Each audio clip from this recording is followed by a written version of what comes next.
Good to see you again, Inquisitor. Allow me to introduce Professor Bram Kenrick. He's the reason we're out here. A pleasure to meet you, Your Worship. Professor Kenrick teaches at the University of Orlais. I came on an exchange program from Starkhaven. While in Val Royeaux, I've found something incredible. After 800 years, we may be able to determine the final resting place of the last Inquisitor. The texts say that Inquisitor Emeridon was a dragon hunter who vanished on his last expedition. Yes, precisely. I see you've read Lautrec's Precursors to the Chantry.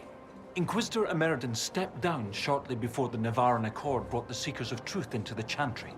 He hunted demons, dragons, and dangerous apostates in a time before Templars even existed. I'm all for history if it means tracking down the equipment of a famous demon hunter.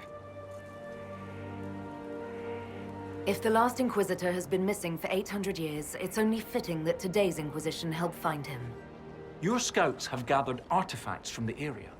They may help us discover what Inquisitor Emeridon was doing. I have news as well.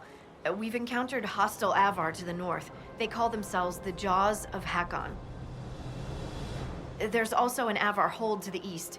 Unlike the Jaws of Hakkon, they've been friendly so far. The Jaws of Hakkon? They're hostile Avar who attack any Inquisition agents or researchers who get close.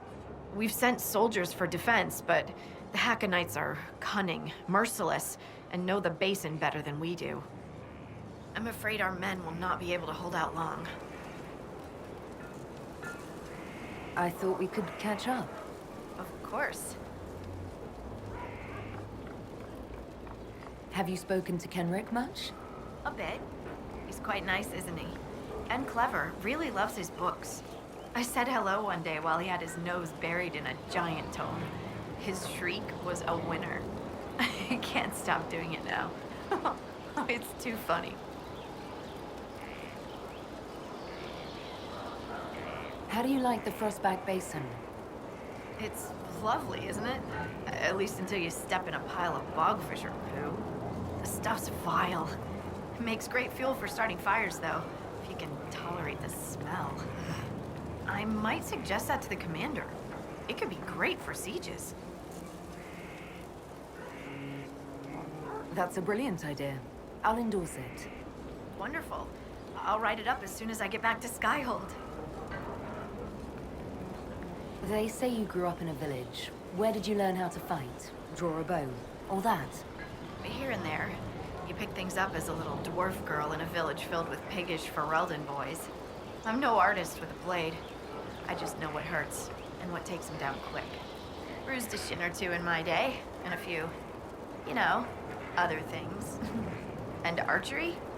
Oh, there was a traveling hunter who set me up with my first bow, taught me the basics. After that, I practiced on my own. On squirrels, mostly. Oh, and Heinrich from next door, but only with padded arrows. I hear you have family in Ferelden. Yes, my mother and father. I insisted they moved to Denerim once I signed up with the Inquisition. Ambassador Montelier tells me I should invite them to Skyhold. She thinks they'd be proud of me. But after Haven, I just can't, you know? It's not that I don't trust you or our soldiers. It's just, I just want them to be safe. And if that means they don't get to see things firsthand, that's okay.